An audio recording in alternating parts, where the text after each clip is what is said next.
My name is Victoria Coleman. I'm the Executive Director of the Foundation for Developing Compassion and Wisdom. So the FDCW is a non-profit organisation dedicated to a kinder, wiser and more compassionate world. We offer training and courses and resources designed for a warmer heart and a kind mind and a wise mind. And our content is rooted in Buddhist philosophy and also modern science and psychology like neuroscience and so forth. So if you want to learn more about the work of FDCW, we've just published our annual review, which is now available on our website. Maybe Michaela would be kind enough to share the link. Sorry, I forgot to give you a heads up about that. So if people are interested to see what we've been doing over the last year, you can check out our annual review. FDCW takes inspiration from our patron, the Dalai Lama, who said, when it comes to developing our understanding and increasing the positive qualities of our mind, the potential is limitless. Some of you may have joined our online Compassion and Wisdom in Action conference, which took place last year. And during that conference, our president, Lama Zopa Rinpoche, gave us a very inspiring talk on compassion and kindness. Rinpoche has advised us to live with compassion, work with compassion, meditate with compassion, die with compassion, when problems come, experience them with compassion and enjoy with compassion. So we felt inspired by this to explore in more depth. How can we put compassion into practice in our daily life? We came up with a series of webinars, and this is the second webinar. Today's topic is the topic on living with compassion. Specifically, we're looking at self-compassion as well. Our speakers today are Dr. Joey Weber and Venerable Tenzin Chogkyi. Let me tell you a little bit about Joey in case you're unfamiliar. He's developed and validated one of the world's first psychometric scales that focuses on the construct of equanimity, called the Equanimity Barriers Scale. His research spans 6 years and includes operational definitions of inner and outer equanimity relevant for clinical psychology, theoretical models of judgment, and the validation of this scale. He's published a book entitled Why Mindfulness is Not Enough, Unlocking Compassion with Equanimity, which is an overview of his research and includes case studies and guided meditation so that equanimity can be brought down from the mystical plane into the lap of the practical level. He's also established something called the Equanimity method to help individuals and groups unpack why we discriminate and how we can find compassion. Venerable Tenzin Chogkyi first became interested in Buddhism and meditation in the early 1970s after she read Be Here Now by Ram Dass and the early translations of Buddhist sutras. She's completed several long meditation retreats over a 6-year period and took novice ordination as a Buddhist nun with His Holiness the Dalai Lama. In 2006, she became a touring teacher in the FPMT, a Buddhist organization, and she taught at various centers around the world and is still teaching, as well as she visited prisons on behalf of the Liberation Prison Project. Venerable Tenzin is accredited to facilitate the FDCW program called the Art of Fulfillment.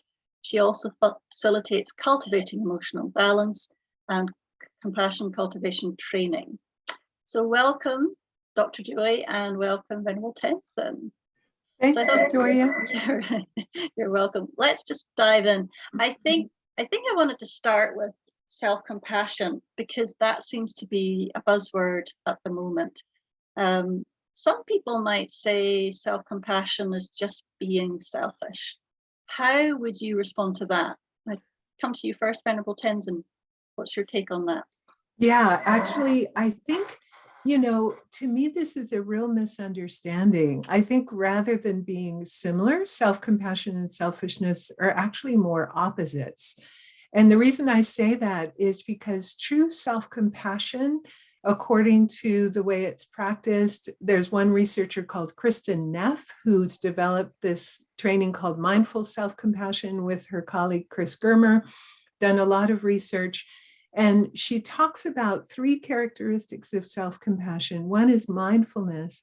One is connection to common humanity. And this is a really important piece, that if we're self-compassionate, it actually is more connecting rather than more isolating. And so I think when we think of the word selfishness, that's a very isolating stance, a very isolating emotion. But compassion, self-compassion is just having the same kindness and care for yourself that you would have for others. You know, sometimes in Buddhism, we use this word self-cherishing, but I don't actually like that, because cherishing is a nice thing. We cherish our children, we cherish our friends. I prefer to use the word self-absorption. And I think that, you know, that selfish, self-focused kind of stance is actually the opposite of self-compassion, which can be much more connecting to others. Sometimes, you know, I know in the United States, there's a lot of talk about self-care. And I think sometimes that can be reduced to, oh, getting your nails done and going to the spa. So that could be seen as selfish, like it's just self-indulgent somehow. It's like, oh, buying expensive chocolates and getting your nails done or something. But I think that diminishes the true meaning of self-care, which is sort of sustaining us, hopefully, for our work in the world and for our ability to connect more deeply with others, which is the purpose of balancing self-compassion and compassion training. You know, it sort of leads to being able to extend our compassion to others. So I really think we need to kind of critique this idea that somehow self-compassion and self-cherishing or selfishness are the same thing, because I think, you know, and I've seen for a lot of people in the spiritual path, that misunderstanding really leads directly to burnout, because they think that any kind of self-care, just reasonable self-care or self-kindness, is somehow unspiritual. So I think that's something, you know, we really need to critique and kind of explode that myth. That's my view. And I remember you saying when we had a conference 6 months ago, you talked about Shantideva, and he was quite big on self-compassion. That was a real surprise to me. He said something about when you start to feel overwhelmed or lacking in joy, you need to stop. You need to pull back. That's right. And it's like that was just explosive for me. I didn't know that. I love that. I always go back to that. That's directly from the enthusiasm chapter of the Guide to the Bodhisattva's Way of Life, the 4 powers that support enthusiasm or joyous effort or virtuous work in the world. And the first is intention, like we need to have the motivation to engage in virtue. We need steadfastness, which means not giving up when it's challenging.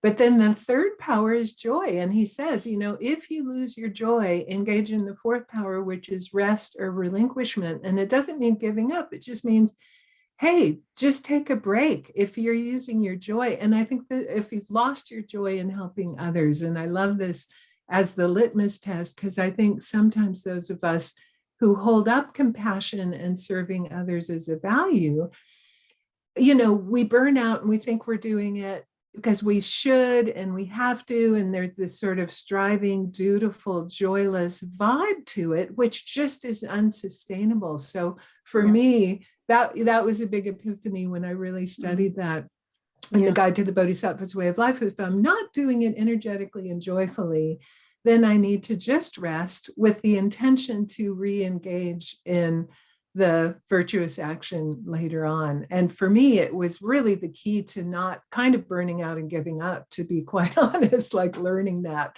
So I think if we learn that, then our spiritual path is sustainable. Because I know so many people who are like, oh, I've worked for the Dharma for so long and I just couldn't anymore. And I never even want to cross the threshold of a Dharma center because I'm just going to be overwhelmed. So I think it's important. It's about balance, right?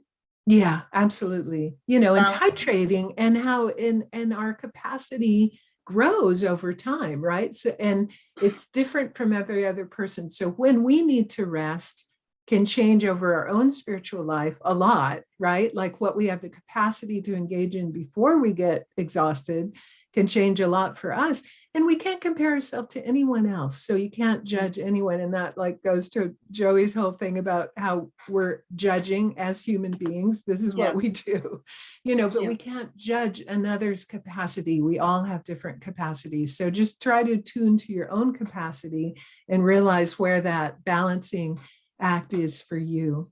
Yeah. Joey, can I bring in you? What role do you see that equanimity can play in all of this, and the self-compassion and finding this balance between taking care of yourself, not feeling guilty, and so on? What do you think? Yeah, so Yeah, really, really beautifully put. I would say the one that was coming out the most was probably this notion of balance. And I know this middle way idea. And I think if I was to view self-compassion as like on a continuum over here and then self-indulgence over here, I think it's sometimes it is okay to go this way for a little bit. And then, because the three components that Neff speaks about are common humanity, mindfulness, and self-kindness, self-care. That self-care could look like self-indulgence to some, but actually for you at that moment in this particular context, it's what you need. So you kind of, you're drinking from that a little bit before then being mindful enough not for it to tip over into self-indulgence. I guess it's too much of the good stuff. We get lost with the hot chocolate and bubble bath, and that's all it ever is. But you may need hot chocolate and bubble bath, and it's okay to have that. But of course, the mindfulness kind of steers you back into kind of a more encompassing approach towards self-compassion and compassion for others. And I think that common humanity element is really significant too, because as you say, we tend to carry a lot of shame and guilt, so maybe self-sabotage and not feeling like we are adequate enough to be deserving of nice things, perhaps. And I think sometimes that's where, well, I don't know about you, but as a Westerner growing up in a kind of Buddhist environment, but now understanding the world alone is this kind of never really truly feeling like you deserve it. Like you've always got to immediately get to the next space of giving. And I think that's the balance that we've got to try and find, this tension point between self-kindness, recognizing where you're at with that, and perhaps, it's important to separate the behavior and the person too. So if you have done something in the past, which we all have, well, I certainly have, that you may regret, then it's important to separate yourself from that so you don't encompass this whole feeling of shame in your body. Like, I don't like me. That was just a single moment in time in which something happened, context arose, and you may have conducted an action that you then regretted, but you can forgive yourself for that, and move beyond that. And it's through that forgiveness, acceptance, that you can move beyond. Otherwise, you're kind of always maybe going to repeat the same mistakes, and you're in this cycle of self-sabotage, perhaps. I think you're right. I think that makes so much sense. It actually reminds me of something I read about Lama Yeshe when he speaks about how you interpret yourself, the idea that you have about yourself. And sometimes the ego projects all these, I'm a bad person, I got angry yesterday, I did this, but actually, is that real? How helpful is that?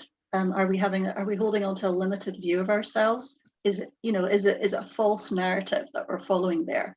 So, and maybe I can bring in you, Venerable Tenzin. You talked a bit about shame when we discussed earlier. Yeah. You think that's attached to the self-pity image that we have of ourselves? We're not good enough. We're the harsh self-critic that comes up all the time. Yeah, and a lot of psychologists really distinguish between shame and guilt. And the easy way of saying it is shame is I'm bad and guilt is I did something bad or harmful.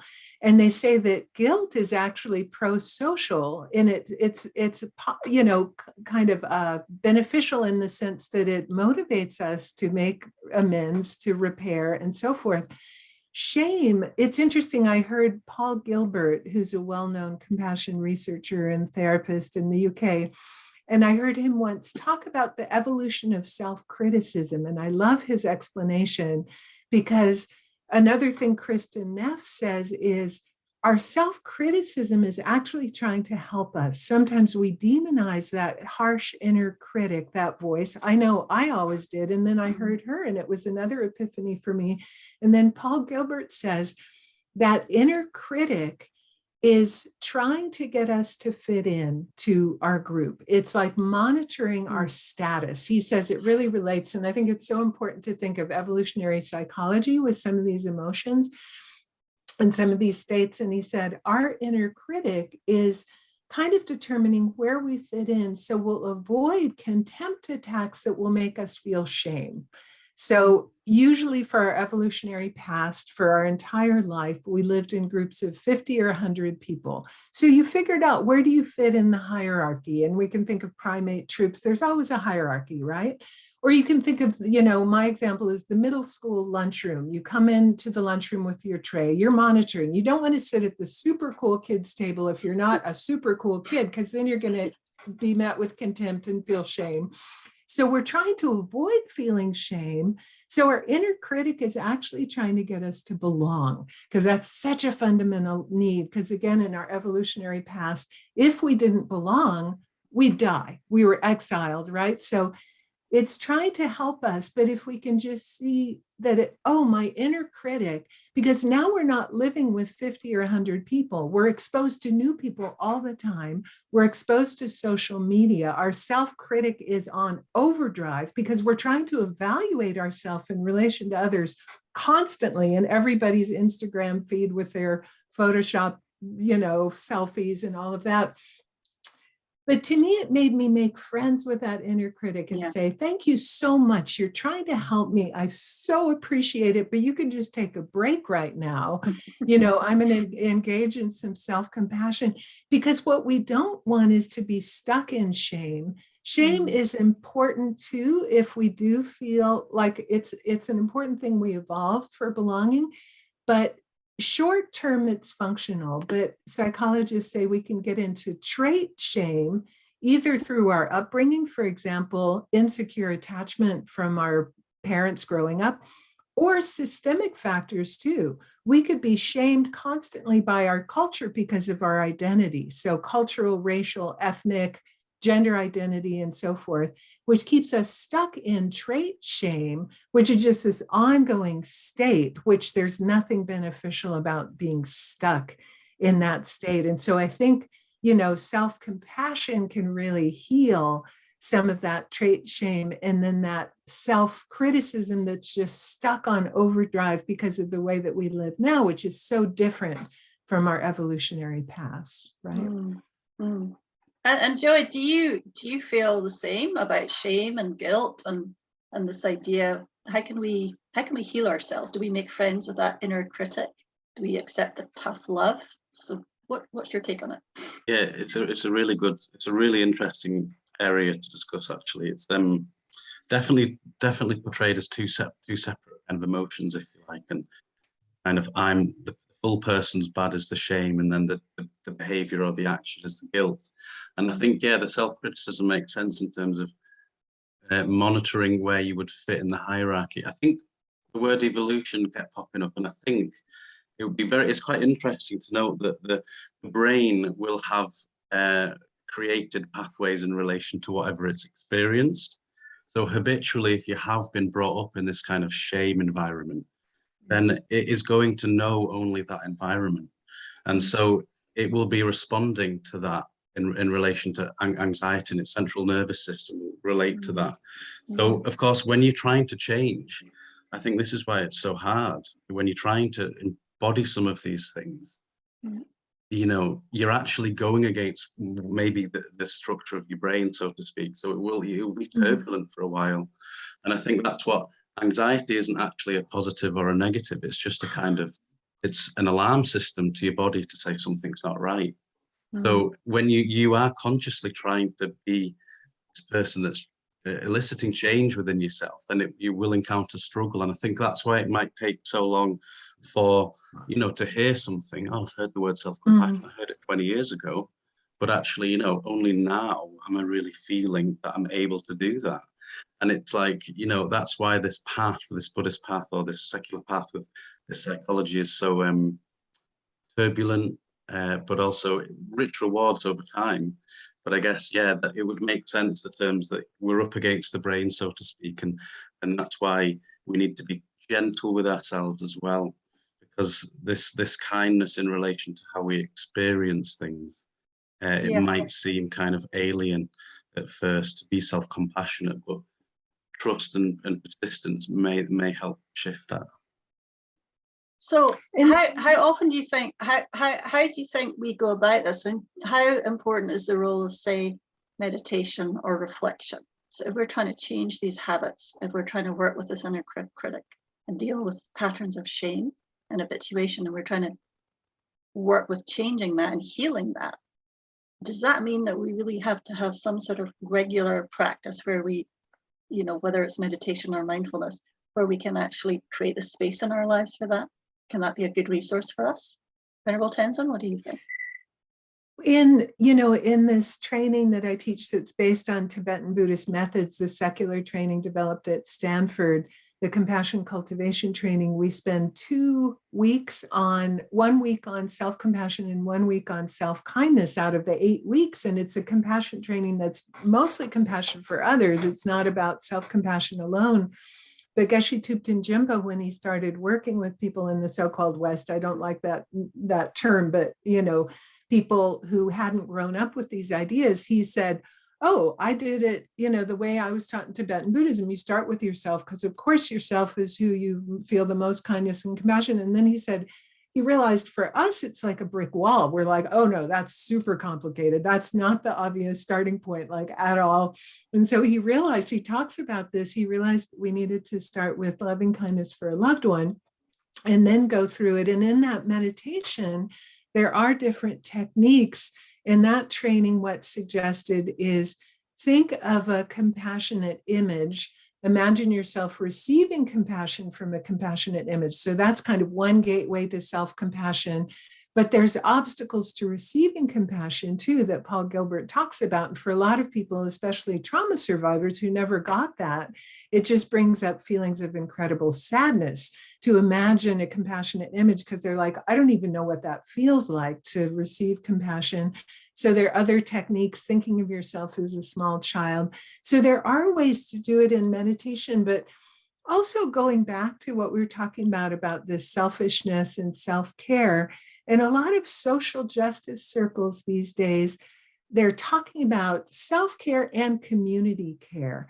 And I think we overlook the connection with real people in our lives in terms of healing and things like this. I often say, I think Western Buddhists take refuge in the 2 jewels of Buddha and Dharma, and we kind of neglect Sangha or spiritual community. So I think we can create spaces with others. I mean, we try and do that with the people that have done that compassion training. I have alumni groups for anybody who's done that training to hold each other in care. They've done the same thing. They're struggling with the same things. They can talk really transparently about their struggles. I don't think we're meant to do this work alone. I think meditation helps enormously. And I think we neglect the 3rd jewel of refuge all the time in our communities. We've got this hyper, toxic individuality cultures that many of us come from, and we're neglecting the healing that can come from connection with others. So I just want to lift up that idea of community care, because it's so often overlooked. We think we need to go in the room and shut the door and meditate, and all the healing and all the realizations are going to come. But that was never the way Lord Buddha set things up in the first place. And I think that's one of the ways that our culture sort of distorts our spiritual path. So you think communities of practice are incredibly strengthening, I guess, Absolutely. on this journey. And I guess Zoom has a role to play, because, hey, we're all in community right now, which we weren't able to do that's before. right. I mean, there's somebody on this call right now. I see her in her green room who's on Prince Edward Island in Eastern Canada, Anna, who joined when I started teaching on Zoom and comes to every class that I take. I mean, it's so amazing. That's the beauty of it. We don't have the limbic resonance of being with warm bodies in a room, but we're able to create these communities of care, which to me are really significant. And I think fostering that as people who are running Buddhist centers, opportunities for people to develop trust, because it's dependent on trust, that transparency. But I think that can be really healing and reparative, especially for people who didn't have that secure attachment growing up. I think, that's part of the therapeutic relationship, but I think that's just part of being a member of a community also. Joey, can I bring in you? I know you feel strongly about communities as well, and social change, and how we can all work together. But what do you think about this? Yeah, I think I definitely advocate for more connection, community on a human level, because I think, we're up against it neoliberal capitalism. It's all individualistic, and we're all trying to kind of indoctrinated under this umbrella of success.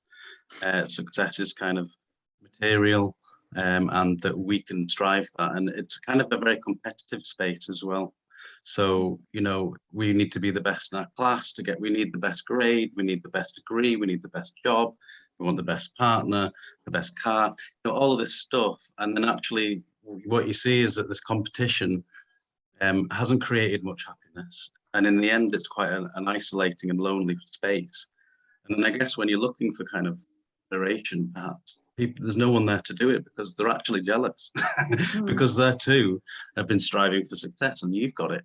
So it's that kind of this competitive kind of ladder mentality that actually is the wrong way of viewing life. And actually, if we would all kind of communicate in a group, then I think and act as each other's safety net, and I think a lot out of it. I mean, even the very notion of like therapy and stuff, it's all individual, isn't it? So it's like, go and be the best. And if you can't, go and get individual therapy, and then go out and put on this facade that you're okay, that you have a nice 2.4 family, whatever it is. But you're not supposed to suffer, and you're not supposed to also, individually achieve it. It's very complicated. The picture looks complex and it's very isolating, and there's lots of research to show about loneliness and its effect on mental health. And I think as a society, it's increased the loneliness, whereas community and this kind of common values and common kind of discussion, the opposite. Yeah. I read a statistic recently, just to what Joey was talking about loneliness. And I read a statistic recently that I think it was in the US, there was a big study asking people, and it was change over time, and they were comparing it to sometime in the 50s or 60s, how many people had at least one person that they considered a good friend they could really confide in. And some crazy percentage, like 25%, didn't even have one person. Not even one. And oh my gosh, right? It's just stunning, but that's the reality. When your friends are the people who look at your Facebook and you've never actually met them in person, those are your so-called friends, so I think we've lost a lot of the ways that we used to naturally have that kind of connection because of village or church or community organizations or whatever. We've lost so much of that in our culture, and we haven't substituted with anything but social media, which doesn't have the same impact at all. So I think we really need to look at that. Can I move on now to sort of an article I read earlier today about empathy and compassion? And so it was an article by Rasmus Hogard, who's the CEO of Potential Project, and he was talking about empathy overwhelm, in the sense that there are so many challenges and sufferings we can see around the world right now and coming at us through the media constantly. People are feeling generally overwhelmed by this. There's a sort of burnout. But if we can apply compassion, if we can transform empathy into compassion, we can maybe take back control and have more of an active stance. Doesn't mean we're actually doing something, but it's moving from the sort of resonance of I feel your pain into something more like I can take control, I can respond to that. Do you have anything to say about that, Dr. Joy? Can you talk about the difference between empathy and compassion, what your understanding is? Yeah, so I think it's always portrayed to me in the literature as like compassion is the level up, so to speak. Empathy is really, I'm standing with you, I understand you, the pain, but compassion is the actual alleviation of the suffering. So the actual action point. And so I think that action point is something that we don't have when we're bombarded by the media. The only action point we have is to maybe share a story or a meme or something, or maybe cry. But there's no actual. The feeling is that there is nothing we can do, and I think we need to transform that into, there must be droplets of something that we can do, even if it's working on my own self-compassion, or working on my own sense of compassion in groups around me, or social activism groups or grassroots community level stuff that I can get involved in. Maybe it's volunteer stuff. I guess it should act as a spark within us that ignites some kind of movement and action to actually alleviate suffering. Otherwise, I guess it's a bit like we're a sponge and we're just getting saturated with all this stuff. Yeah. And then actually we're not squeezing our own sponge by action. We're just letting it fill up. And in the end, we're like, oh, it's so sad. The world's so sad out there and everything's going wrong. And, this, and it's coming from a nice place and a good place, but actually the wisdom would be, you need to drain that sponge and put it into action. And that's not a selfish thing, because you might think, oh, they're suffering out there and I'm ordering an Indian takeaway, watching Netflix. That's the reality. See some horror. Oh, there's been another bomb. Right? When's the Indian coming? I'm starving. Yeah, it's that kind of. Yeah. You're almost like distancing yourself. You're almost like, shutting off in a way, because it's just too overwhelming. But I think there's been some research done between the difference between having empathy and having compassion. I think they plugged up Matthew Ricard and did some experiments. I think Venerable Tenzin, about that. And they actually asked him to think about orphan children and the suffering they had, but he was doing it in a compassionate way, and it was actually activating positive neural pathways in his brain. And they were like, what's going on? We told you to think about these suffering orphans, but in fact he was thinking about them in a compassionate way, and it was actually activating different parts of his brain. So that kind of, do you want to say a bit more about that, Venerable Tenzin? You probably know more about the science than me, but I know you do.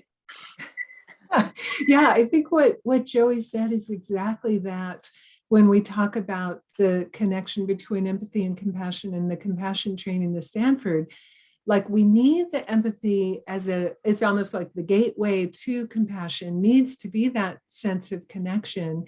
But a lot of the research and the neuroscience around it, like Tanya Singer at Max Planck Institute and Richie Davidson at the Center for Healthy Minds at UC or at University of Wisconsin in Madison, talk about how neurologically, empathy and compassion. I was just listening to a talk by Richie Davidson last week. He said they're completely different signatures, neural signatures, and totally non-overlapping. So if you, and Matthew Ricard, the research you were just talking about.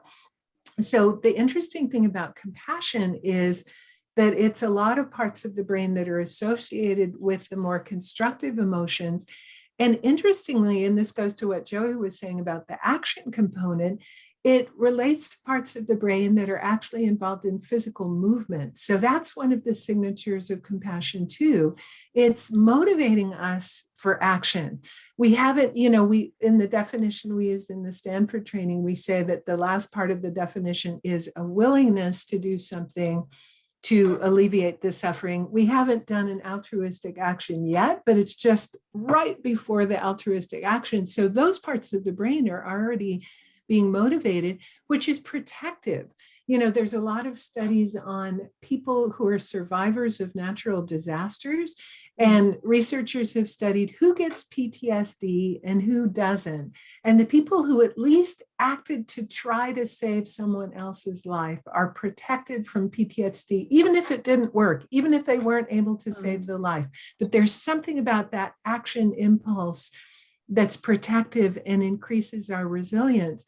And so a lot of these researchers, Tanya Singer and Richie Davidson, who I just mentioned, they say, and compassion fatigue, what you read about a lot in popular culture, I've got compassion fatigue.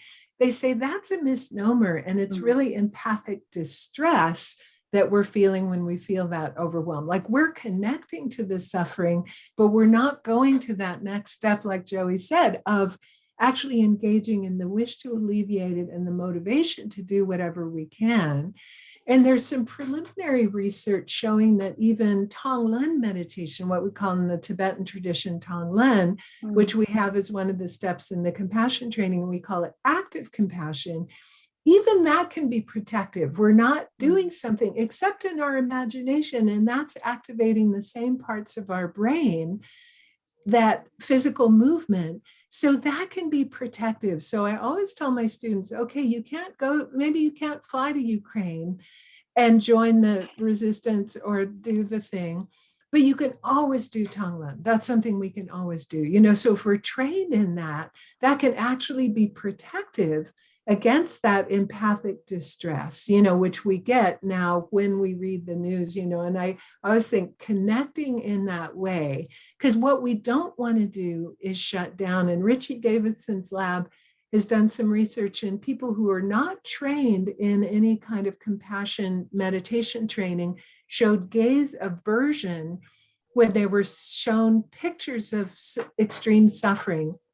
But after just 7 hours of compassion training, they showed that the gazes could stay on the pictures of suffering, just 7 hours of training. So can you imagine if this were training we were doing? So I really think, you know, compassion training, I mean, not to be hyperbolic or dramatic, but I think it's the key to our survival as a species, no less than that. Because if we don't show up fully present for these issues that are affecting all of us, if we keep doing the gaze aversion, climate change, you know, systemic racism, all of these global problems. So I think from the personal all the way to the systemic, this is what will save us. Like, not like, again, I sound so dramatic, but I really am a believer that this is the only thing that will train us to stay present, to actually face these issues that we're facing as a species and stay present enough to actually engage in and find the solutions. If we keep turning away, we could go, oh, I can't handle it. It's too intense, the news, I'm just going to shut off, you know, everything. Then we're not even going to be informed enough to be able to engage in any of the solutions. Yeah. Joey, do you agree with that?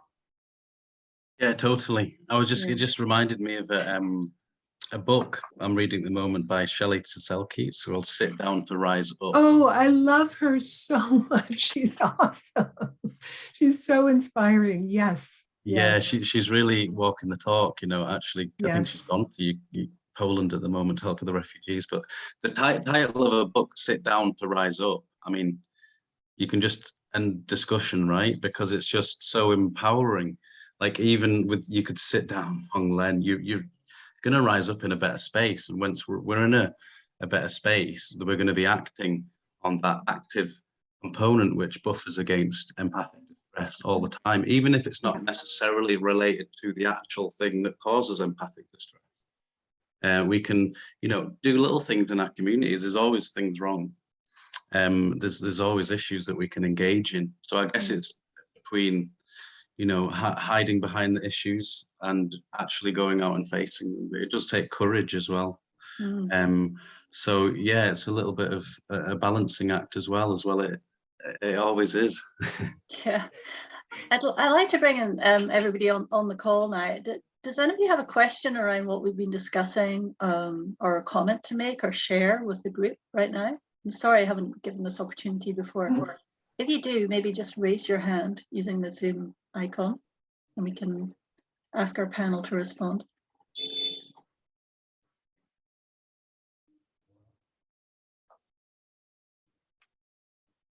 Anybody have a question?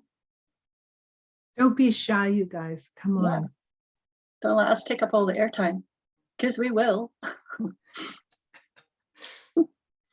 I see Miriam has Yay. her hand up. Yeah. Hello, thank you for this series regarding compassion, and I'm very happy to hear and to listen about Tonglen, because I'm a clinical psychologist and I'm also Buddhist, and I am sort of slightly, not slightly, I want to use a word that I can't remember in English, which is sly, like being intelligent in a way that the person who is in front of me doesn't see it. So I'm introducing Tonglen in order to help people when they are in therapy to train their own self-compassion and also to be compassionate towards others. And I agree, it works. It really works. So thank you, Tenzin, and also Joy for saying this and all the research that is behind that. I'm using it, and it is really helping people. feeling like they have an inner refuge where they can rely on, independently of how difficult or traumatic the exterior is that they are dealing with, or the obstacles are that they are dealing with. So I'm very happy to see research is going on in that path also. And thank you for this. Oh, thank you so much for that feedback and for sharing how you're using that in therapy. And I think, you know, something, it can be so completely secularized, like all of these trainings. You don't have to be Buddhist. You can take the Buddhist language, and they're all, and as Joey said in past talks, you know, compassion is a universal human value. All of these things are valued across religious traditions and just as a humanistic value as well. So I think we don't need to hesitate to bring it in to secular settings. And the other tool I've done, there's the Stanford Compassionate Training. I have not become a facilitator, but I have gone through the basic one. Yeah. And the other tool I just recall using a lot, and it helps a lot, is I call it the just like you exercise, the human. Yes. That helps a lot. That's very powerful. That just like It me, is, yeah. common humanity connection. Common humanity, Yeah. Thank you. Thank you. Thank you. Thank you for sharing. Can I bring in Kia now? Kia Hughes, you have your hand up. Can you unmute and share? Thank you. Thank you, Victoria. And hello, Venerable Tenzin and Joey. Hey, Kia, how's it going? Good to see you. So lovely to see you too. So yeah, I just want to say thank you so much. It's lovely to hear you guys speak, and especially as an extension of the FPMT, which I think the Foundation for Developing Compassion and Wisdom is. I'm actually studying at the ILTK, so I'm just finishing the basic program now. But I've also been working a lot with self-compassion and the Mindful Self-Compassion program, actually. I'm going to be doing a teacher's training on it at the end of June. But yeah, so Venerable Tenzin, I just wanted to comment. It was so lovely to hear you guys speak about the difference, because something that's come up for me a lot is a lot of the terminology that's used in the very traditional texts, especially around the self-cherishing, and I've really been looking at that so much. And also, the distinction between selfishness and self-cherishing, and how I've seen so much, and actually I was doing so much of this too. And we really can throw away such an important element, within ourselves, if we haven't really actually connected with the self-compassion practices. And also just the terminology is so important at self-cherishing, Yeah. Thank you. And I just wanted to comment on that, because I've been thinking about that a lot recently. Oh, I'm glad that resonated with you. And for me, it's kind of like using the joy as the titration. For me, it's using, am I getting, on the continuum that Joey mentioned, is it really self-compassion or is it self-absorption? And just checking, how connected to others do I feel? Self-absorption is so isolating. If it's really all about me, then it's not really self-compassion, it's self-absorption. And then I need to introduce that common humanity piece. So it's kind of, with some training, it's sort of easy to calibrate yourself on the continuum of like, oh no, if it's really isolating me from others, it's not true self-compassion. That is connecting, because we're realizing my common humanity too. I also am subject to disappointments, to anger, to all these things, and it's okay. It's just part of the package of being a human. And then, how that enables us to have sustainable compassion for others if we're allowing all of those things in ourselves too, and just accepting and being kind towards those pieces in ourselves. So I'm glad that resonated with you. Thank you. Thank you, Kia. Thank you for sharing that. Kitty, can I bring you in now with a question or a comment? Thank you, Victoria. I'm Kitty, and I'm a 16 Guidelines Level 1 facilitator. And it's very nice to be here and listen to the questions that Victoria is asking, and to hear Tenzin's and Joey's responses to them. And what caught my attention, because I was just thinking about it this morning, in fact, when I was on a walk, was this idea of gazing away from pain, shifting one's awareness from pain. And I'm actually in the habit of doing that a lot, in the sense, for example, when I read about the war in the Ukraine, which I've been following avidly, I miss out all the ones on the rape stories because I can't bear the pain. And when I was younger and my children were younger, I would never read stories about pedophiles because I found it too difficult. And I was just wondering how you, both of you, Tenzin and Joey, would recommend, how do you develop compassion in those particular cases when you have a strong aversion for violence, which is what I do have, a strong aversion for violence. So am I doing the right thing? Joey, you want to go? I Yeah, go ahead and launch. I have something to say, obviously, but I want to hear your voice too. Yeah, I'd probably just say something about this whole idea of moderation and also being kind to ourselves with the pain. If like a continuum, starting smaller with what pain we can go, and then it gradually increasing the dose of like, okay, it's a bit more extreme now, a bit extreme now. I know it's like probably the most difficult to have compassion for the most extreme, but I guess that is ultimately what the Buddha teaches, and so it's somehow understanding. It's that understanding wisdom component of how these things have come into fruition. And that might be through dependent arising or some past karmic evolvement, but for some reason, this awful atrocities happened, and I guess I always manage it a little bit. I guess when I see that the mind that had committed the crime or the atrocity is under heavy delusions, and will experience heavy delusions as an aftermath. So some form of compassion for that, as in like, this is a human at the end of the day. I know humans, we all want happiness. Always doing the Dalai Lama's stuff here, but humans want happiness, humans want love, humans want to be loved. For whatever reason, conditioned, this has happened. And that's actually horrific for the victim, of course, but also it's horrific for the persecutors because they're not free. And so for me, that just gives me a sense of, okay, there can be some level of compassion here. It doesn't have to be so direct and so big, but if we start small and gently work our way up, I think it's recognizing the absolute wild, wacky intricacies of the planet. And, it also takes into account your concept of rebirth, or if there's rebirth of just as a lifetime, and just the level of conditioning that a person receives, and how hard those things may be for them to control, especially if there's no insight there or wisdom, and they're under the delusions of their own wild mind. It's really tricky for someone to have to be born with the luck of having to be able to study, with that type of clarity of mind, or receive some form of mindfulness. So it's very rare that we're in this position to be able to judge like that.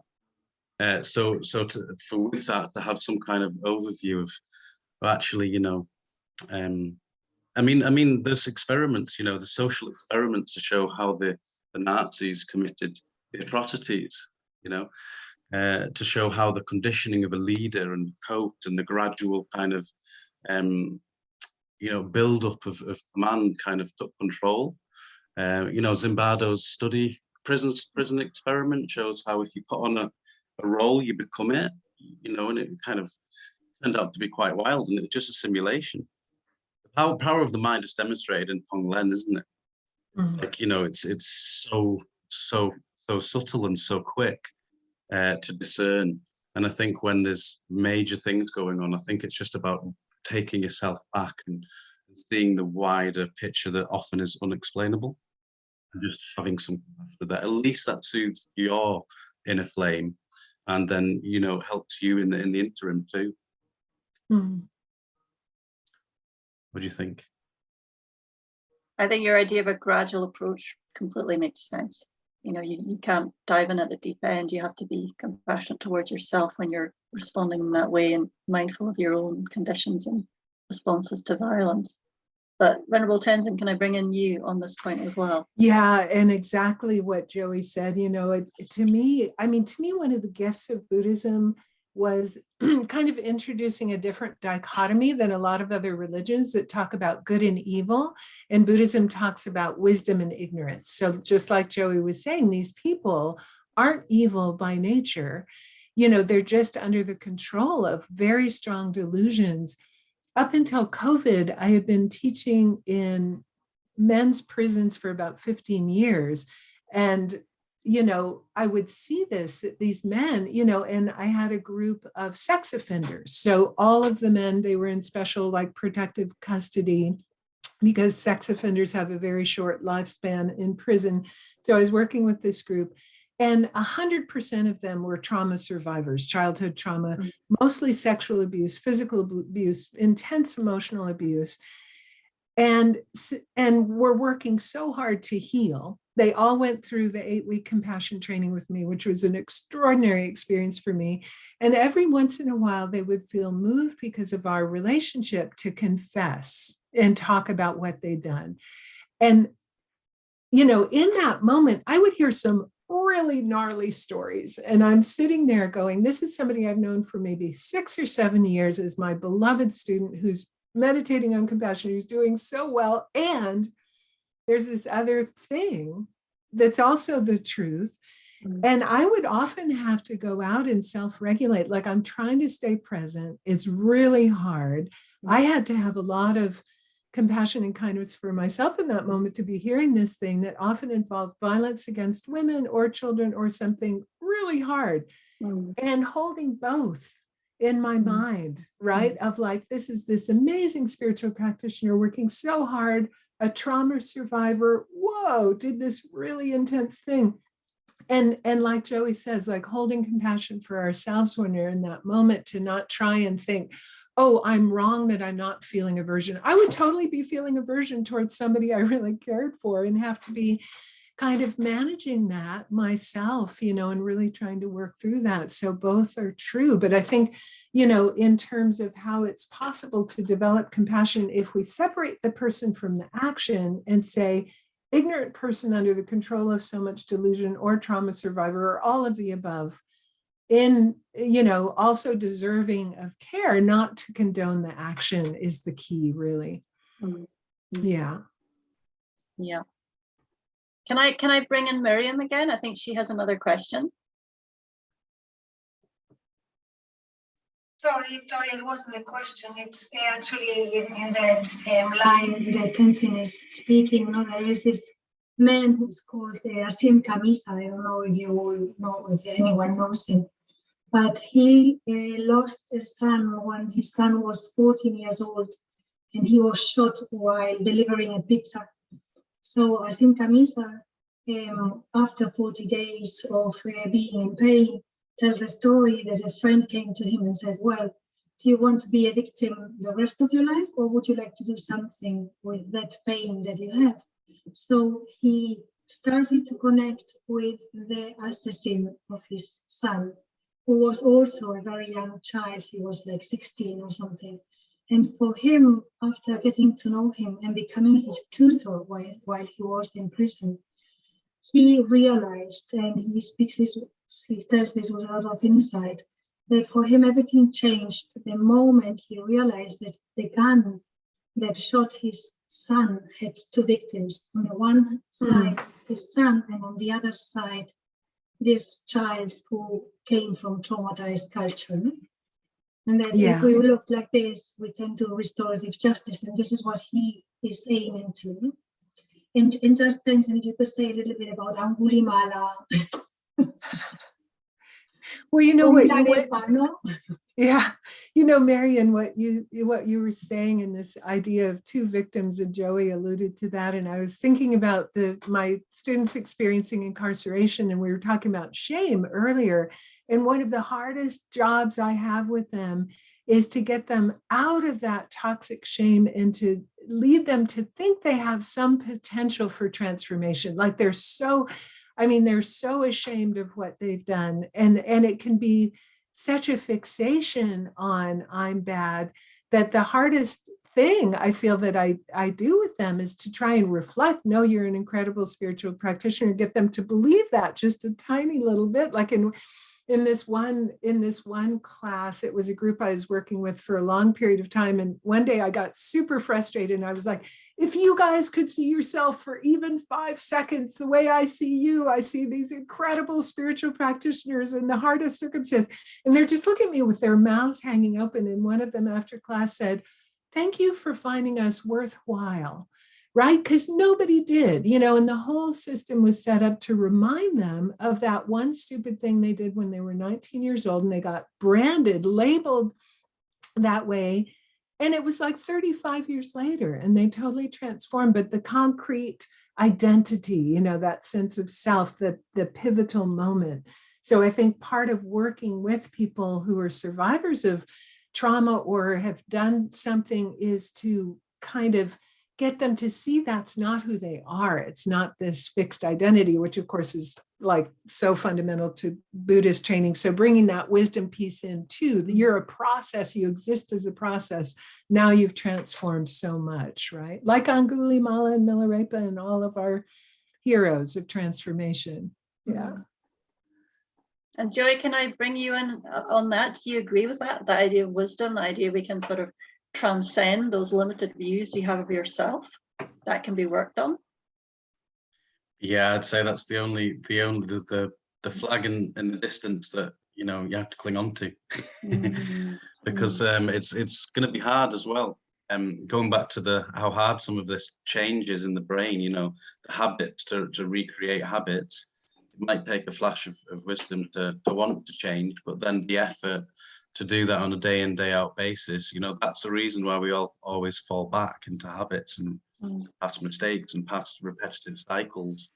If we can somehow break the cycle and commit to long-term change, which is against all this instant gratification culture, that's the trick as well as individualism, etc. We've got now this instant gratification thing going on. If we can trust that the long-term reward will be more fruitful than the instant, smile, then yeah, certainly change is possible. And thank goodness for neuroplasticity. I see Ceci's on this session. She could give us a talk, but showing that we can, we can transform, like Joey says, if we put the effort in, but it's not going to be the dopamine hit of the instant gratification. It's going to be a longer process for sure. And we need community to do it as well, to strengthen our resolve.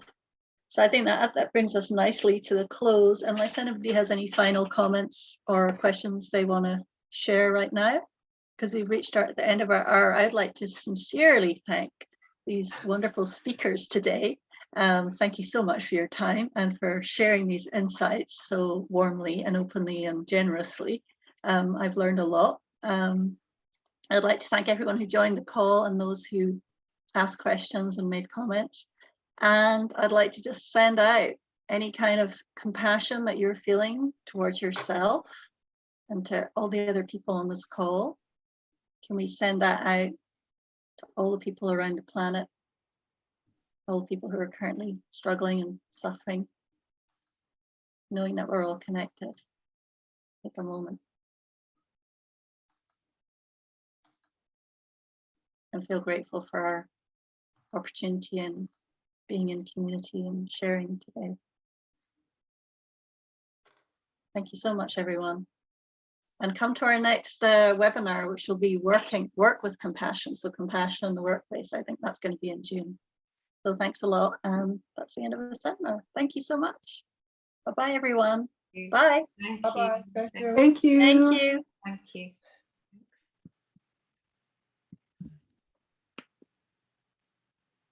Thank you.